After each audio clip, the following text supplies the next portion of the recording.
in the west. Immediately, you say, it's going to rain, and it does. And when the south wind blows, you say it's going to be hot, and it is. Hypocrites, you know how to interpret the appearance of the earth and the sky. How is it that you don't know how to interpret this present time?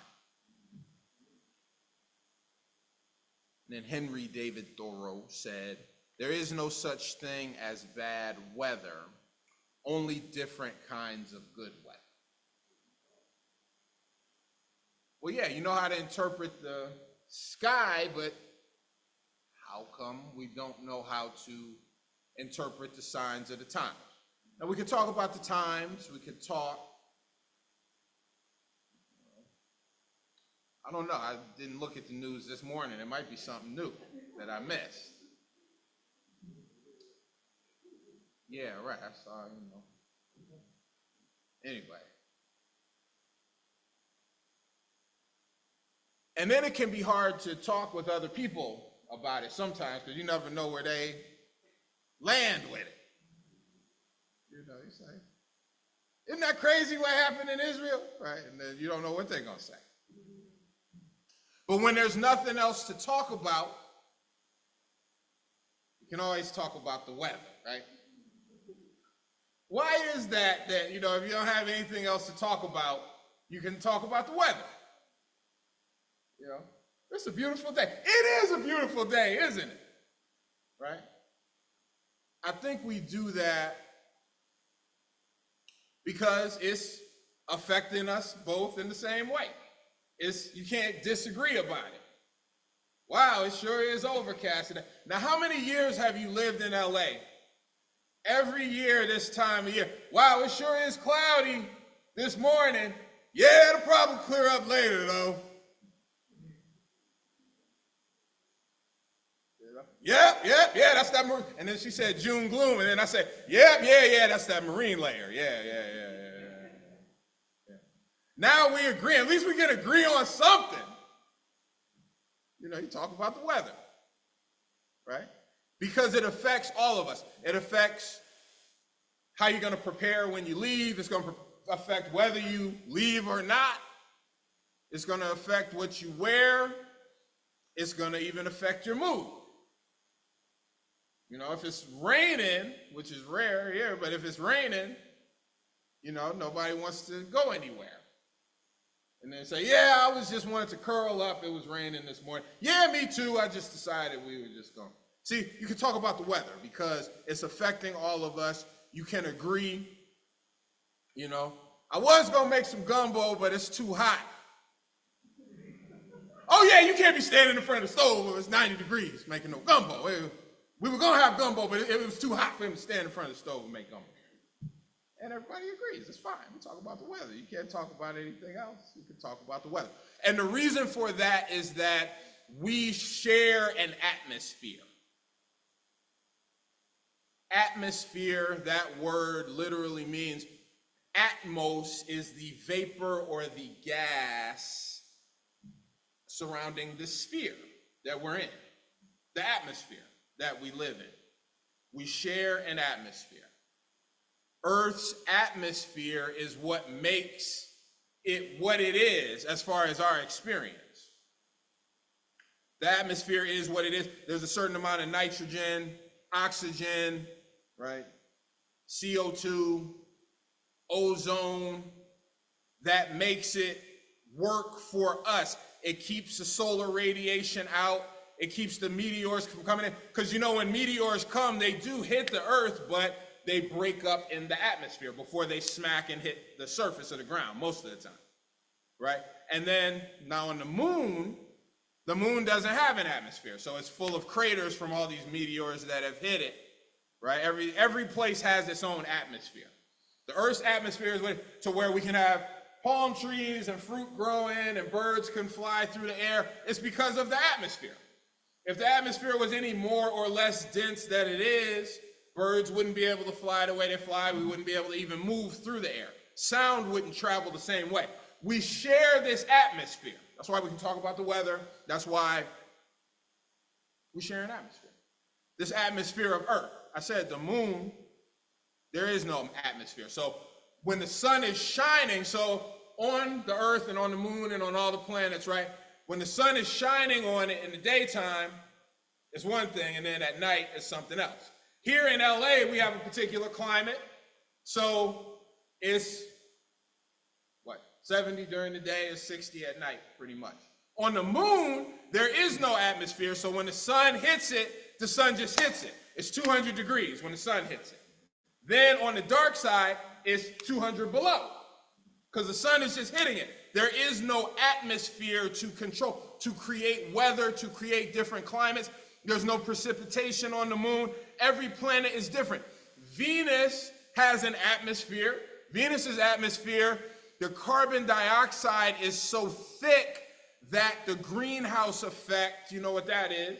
Like if you're in a car and the car gets hotter and hotter, the sun rays are going into the car, but they're not escaping, right? And it keeps getting hotter. That's the greenhouse effect. So on Venus, the carbon dioxide is so thick that there is an extreme greenhouse effect. The surface is very hot. If you had lead on the surface of Venus, the lead would melt. Different atmosphere. On Pluto, there's a different atmosphere. On Pluto, the nitrogen is so thick and it's so cold out there, it rains frozen nitrogen on Pluto, different atmosphere. There are other planets they've looked at. There's one planet where the pressure is so high and the carbon is just such in the atmosphere, they say it rains diamonds on this planet. Different atmosphere, right?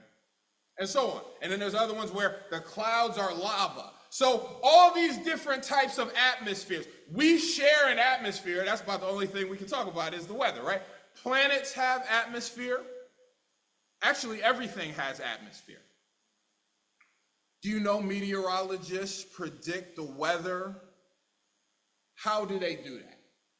They take millions of different data points and put them into the computer, and they can judge the weather pretty well, at least a couple days out, they can. Beyond a couple days, it gets tough, but they can. So they look at the temperature, the humidity, the air pressure, what the weather has been in the past, they look at the clouds, they look at the speed of the wind, they look at the direction of the wind. Like Jesus said, even they could tell 2,000 years ago, if the south wind blows, then you know it's gonna be hot. They knew that. They were able to discern their atmosphere and read their atmosphere, right? All these things. How warm is the water? How much water do you have around you? What angle is the sun coming in at? All these things. So there's actually 1 million points. I named about 5 or 10 of them there. There's 1 million different data points like that. How fast is the wind speed? That was the barometric pressure. All that into the computer, and then they can tell you, oh yeah, it's probably gonna rain tomorrow afternoon. They can tell you. So we can discern that. We have the ability to do that. But I said everything has an atmosphere though. You could walk in a restaurant. Nice atmosphere, right? You could, that means what? Nice vibe, nice emotional tone. There's a good consciousness in this environment. Nice atmosphere in here, right? You understand that? Now, what is it to create a positive atmosphere? We're talking about something intangible. You can't always put your hands on it. It's something subtle, but it is something powerful in a group. And the fact of the matter is, not only do we share an atmosphere as a planet, so yeah, the planet has an atmosphere, the restaurant has an atmosphere, you and I have an atmosphere as well. Some people walk into the room and they have a sunny atmosphere. They bring the sunshine. Some other people. It's almost like there's a dark cloud following some folks. And they just bring their own weather, their own climate, their own atmosphere with them. You know? You ever known someone who understood themselves to be bad luck? I just never have good luck with this or that, right? I just never. And then sure enough, it happens.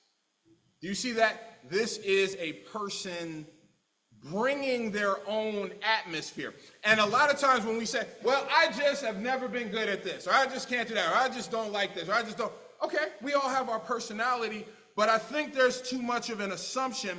We assume that because we think we can't change the weather outside, you can't change the Earth's atmosphere, you think. You can't change your own atmosphere.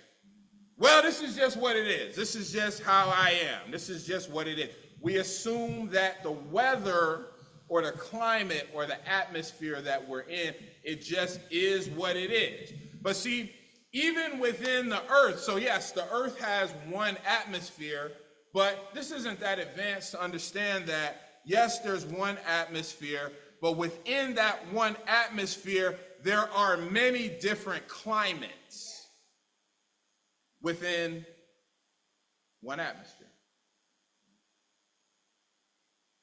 Sun is shining on the whole planet Earth, but the sun hits Equatorial Guinea one way on the equator, the sun hits Antarctica another way. One is a tropical rainforest, one is a frozen tundra. Within a shared environment, we have different climates that take place.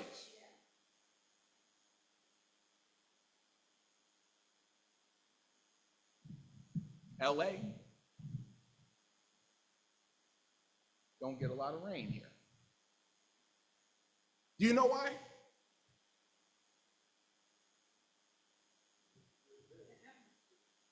Yeah, that's right. Yeah, that's right. Yeah. Well, it's where we are. I mean, the sun is shining here. Matter of fact, places that get the most rain are right by the ocean. And the bigger the ocean, the more rain. This is the Pacific Ocean. So what's going on here? A couple of things. One, they call it the Pacific High. And I'm no weatherman. I'm starting to sound like a weatherman. There's a high pressure system coming in. Jet stream's going to be going to the north by Wednesday. No. But there's a high pressure system that just kind of sits right here over this southern California, the Pacific Ocean. Just like on Jupiter. On Jupiter, you see that red dot when you see that, right? That's a storm.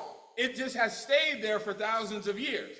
That is just the climate, the way that the planet, the way that the winds, the way that the sun hits it, the way all those millions of points come together. In California, there happens to be a high pressure system over the Pacific right out where we are, Southern California. So when there's high pressure, it's harder for the ocean water to form into clouds. You just aren't going to get a whole lot of clouds out here. And you need clouds for rain. So that's part of it. So coming this way, you're not going to get much rain. Then going that way, we got mountains. And the way the mountains are situated, all the rain and snow that comes from the other side of those mountains, when it comes to those mountains, the mountains just wring it all dry. So coming from this way, you barely get any. And coming from this way, you barely get any. So next thing you know, Tony got a hit song on their hands.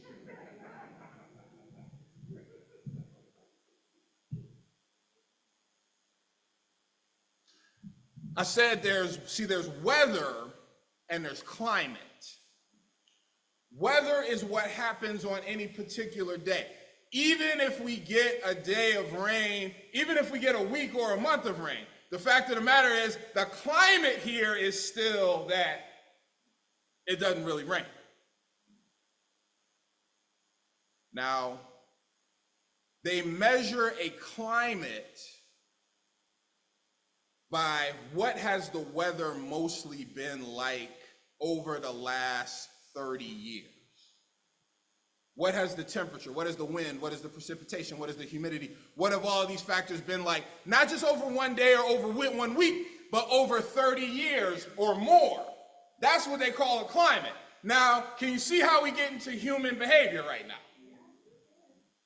Because even if, okay, I got the climate that I got, and have you noticed this? I got the climate that I got, and then I make a change for 1 day. I'm changing the weather, and okay, I changed the weather. Okay, I've been mean for 30 years now. Now I'm gonna be generous one Christmas. But see, don't expect a different overall climate from this atmosphere. That's just 1 day of weather. But that doesn't mean that climates cannot change, because climates have changed. You pointed out this was a desert. 10,000 years ago, you've been to La Brea tar pits?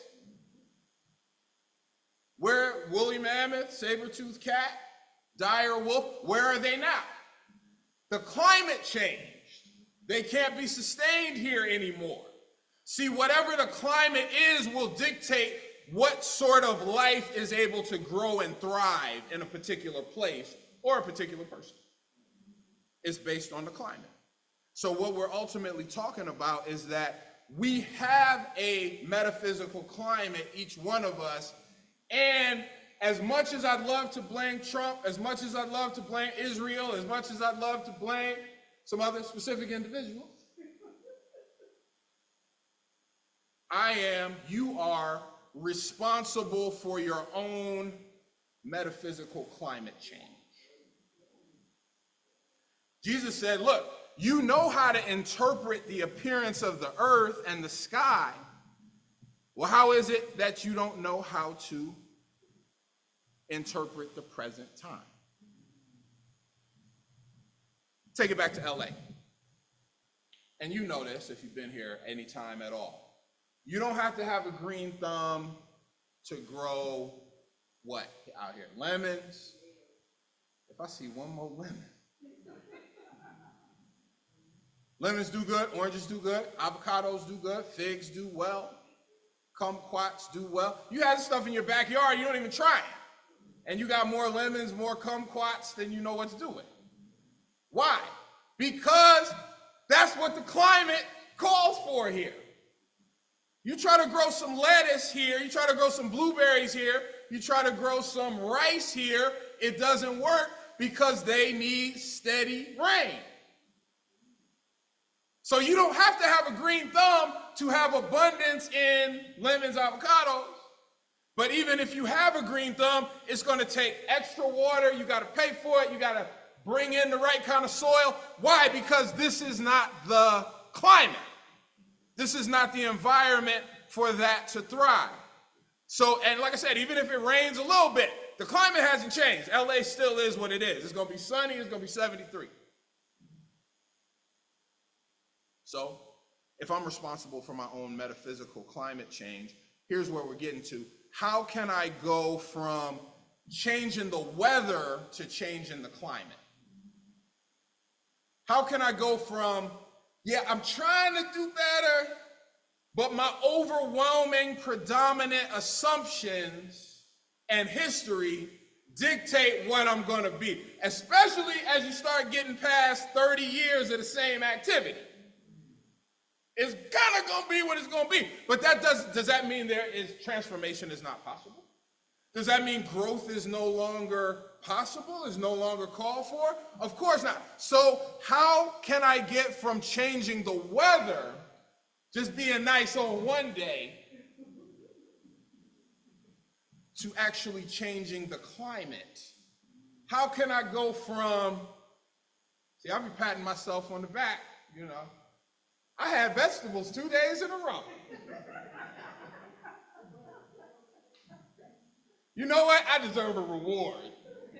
Right back to the same old climate. But we're talking about spirituality, we're talking about growth, we're talking about change, we're talking about transformation. How can I go from changing the weather to actually changing the climate? Because I said LA's climate has changed. 10,000 years ago, it was about 50 degrees colder right where you're standing. So a 70-degree day was a 20-degree day. Now here come the woolly mammoths, here come the saber-tooth. It changed over time. Now, the good thing is that's over time, that's over history. You know, I don't have 10,000 years to change. But in metaphysics, see, there is no, time is relative. And even the Bible says 1,000 years is like a day to God. And a day is like 1,000 years. And even science says time is relative. So, and quantum physics also says the past, present, future are happening right now. So I don't have to wait 10,000 years or even I don't really have to wait another day. But it's not just a weather change, it's a climate change. How do we do that? Well, if you want to change the climate on Earth, you have to change the landscape. This is the west coast of California. Why does LA get 14 inches of rain a year? Give or take, that's about what we get. Go up, same coast, get to that Oregon border, they get 140 inches of rain a year. Same Pacific coast, 140 inches. And now they get sequoias and redwoods up there. Why? Because they got that water. They got that rain coming in over thousands of years. Well, I want a sequoia tree. I live in LA. I want a sequoia tree. We're talking relationships. We're talking systems. So here's the explanation. Southern California, I told you there's a high pressure front coming in, right?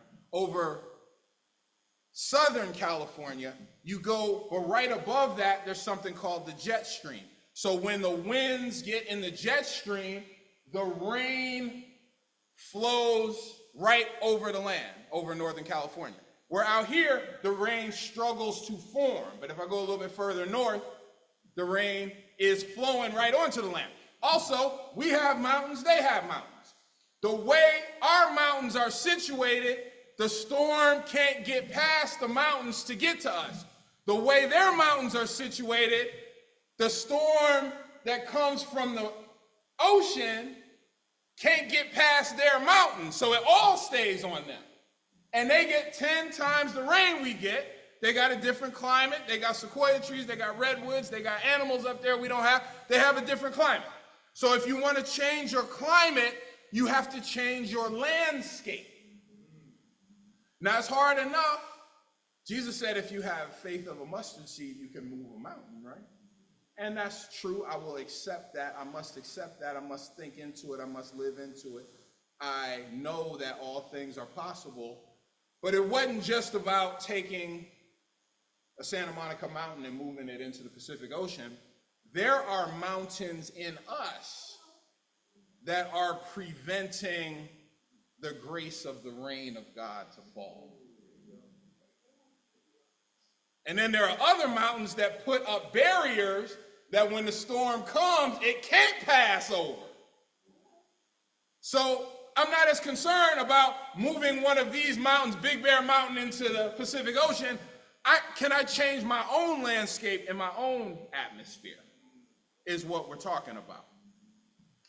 I don't know who's heard of the Green Belt movement, 1970s. The first African woman to win a Nobel Peace Prize. What was her name? In Kenya, Wangari Maathai, right? Kenyan environmentalist, first African woman to win the Nobel Peace Prize. So she was in her environment in Kenya. I'm gonna say Kansas, Kenya. I'm thinking about your other president now.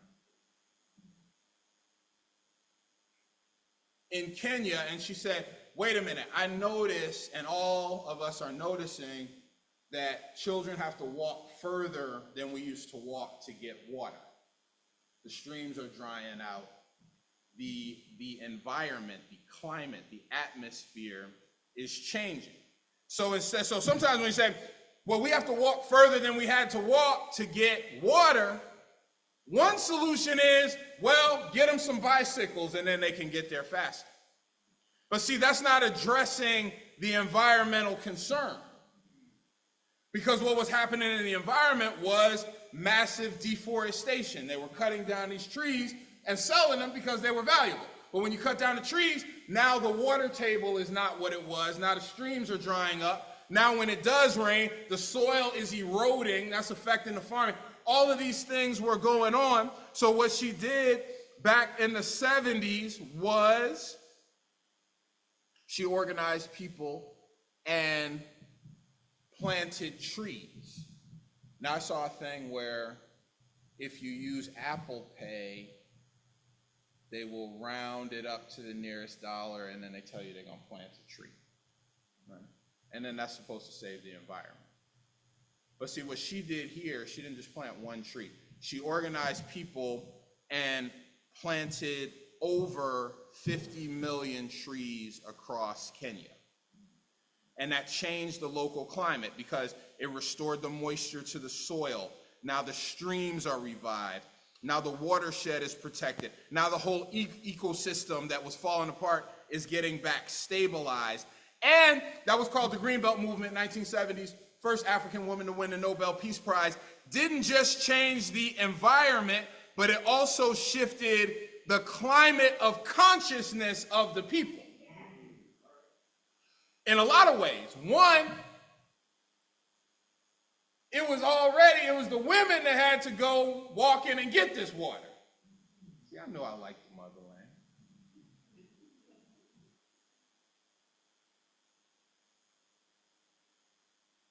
But now, it shifted the climate of consciousness. It empowered women in a way they had not been empowered before.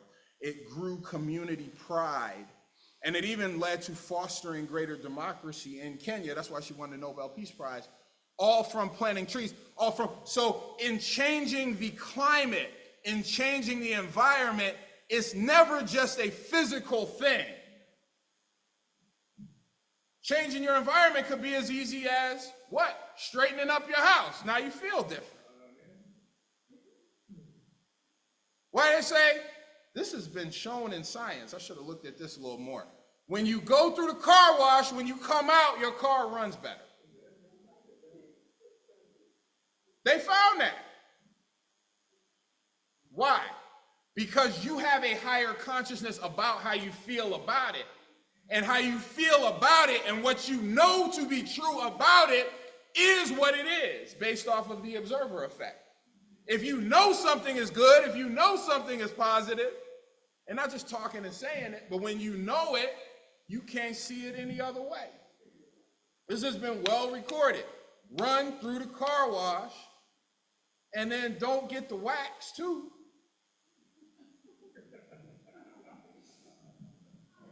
Still get your oil change, please.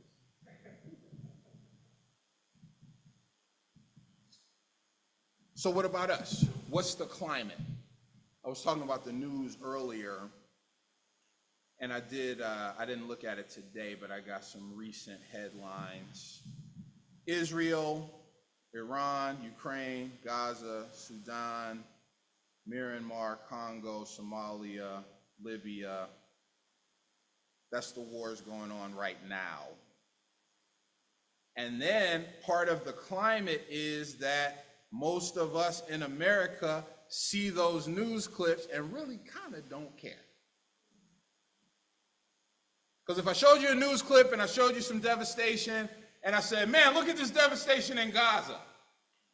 And then I came back an hour later and said, oh, remember that picture I showed you? That wasn't Gaza, that was actually Syria. We wouldn't care. That's part of the climate. So when I sit there and pray, well, let there be peace on earth, Jesus. Okay, maybe I changed the weather for a day, but the climate still is what it is. We got to go deeper, not just in criticizing the problems of the world, but deeper in ourselves. What is happening in the consciousness? What do we know? What do we think? What do we accept and reject? So that's the wars going on. Then there's AI, there's mental health, there's church on the decline, there's immigration, ICE, there's fires, There's homelessness, there's the housing market. This is all 2025, by the way. There have been 23 fatal plane crashes in 2025. There's polarization in politics. Like I said, and that's this year. I'm not even going back to COVID. See how you create a climate. I'm not going back to COVID. I'm not going back to 9/11. I'm not going back to, it wasn't that long ago, we didn't even have the internet. It wasn't that long ago, grateful to celebrate Pride Month and love everybody, and it's easy to say that now.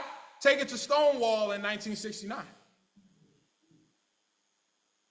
Take it to Vietnam, take it to World War II, take it to World War I, take it to Israel and the CIA being founded about the same time. That's interesting too. Take it back to the Federal Reserve, take it back to the Fugitive Slave Act.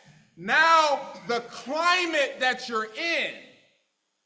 So if I put on a t-shirt that says lives matter, maybe I'll change the weather for a day. But we're talking about a deeper climate change. And then we wonder why it's not raining, right? Rain is, I don't just mean in LA. Metaphysically, the rain is, it's the cooling, it's the refreshing, it's the nurturing, it's the water of the earth, it's the grace. But I told you one reason it doesn't rain in LA so much is because there is just a persistent high pressure system over the Pacific Ocean, and that has a metaphysical corollary too. The higher the pressure, the less rain and refreshing you can receive. In our own personal climate, in our own personal atmosphere, how true is it when you can release the pressure? I saw something yesterday, heard something where they said the way you can reduce stress, two ways. You got to cry it out or you got to sweat it out. That's it. That's pretty much how you get rid of stress. That's how you relieve pressure. Am I the only one who ever had pressure built up and I got to punch something, I got to scream at something, not somebody, but I got to. And then once I can do that, now the pressure's relieved. Now here comes the healing. Here comes the refreshing. Here comes more rain. Here comes more grace falling on me. So if there's a challenge today, it is taking it back to Jesus. There's a passage that I know you're familiar with when he calmed a storm. Storm was raging, they're out on the boat. He says, "Peace, be still," and it calms down. Now, how was he able to do that? The peace in his own atmosphere, in his own climate, was great enough that it would affect. Because you can walk in a room. If you're happy enough, you can lift the whole room up. And if you walk in a room and you cantankerous enough, recalcitrant enough, you can bring the whole room down. That's all he's doing. Shifting the climate. We have that power, shifting the atmosphere. Not just a fake smile of, that's changing the weather, maybe. And you might make somebody feel better with your fake smile. You might. But if we're dealing with a crisis of climate change, a crisis of climate change externally can only be solved by a resolution of climate change internally. A call to that. So I'm not just content with a rainy day of love, a smile. God is calling us, perhaps you feel called to change the spiritual climate, to change those long-term patterns of living. You are in yourself. I am. You are a universe. You have a climate. I'm worried about moving the Sierra Nevadas. Let's move those mountains within. Let's lower the pressure within. Let's allow the jet stream, which is a river of air. Just jump in the river and go with the flow. Change, be changed, and let us change ourselves, change this world together. Amen.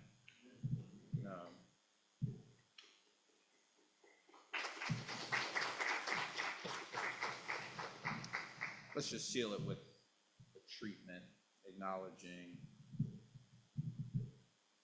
the creator, the sustainer, how we are playing catch up to understand this weather. And now we got AccuWeather and we're able to grasp this, but it's already taking place according to very specific rules. And we recognize as above, so below. Just as we acknowledge God, this creator, we acknowledge our own creative power. And that includes changing the personal forecast. And whosoever is willing.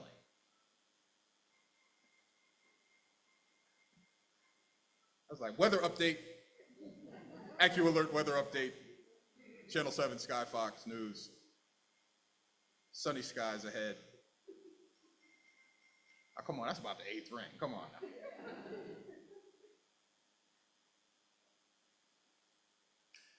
We say it, we mean it. Let there be peace on earth. Let it begin with us. Of peace, not just for a day, but of a transformation of climate, of atmosphere. And as it changes enough, what is heaven on earth in contrast to today's reality, except for a change in climate, a change in knowing by enough of us. And as that begins with us, as it is unfolding, we see it and we know that it is good. Amen. Ashe. And so it is.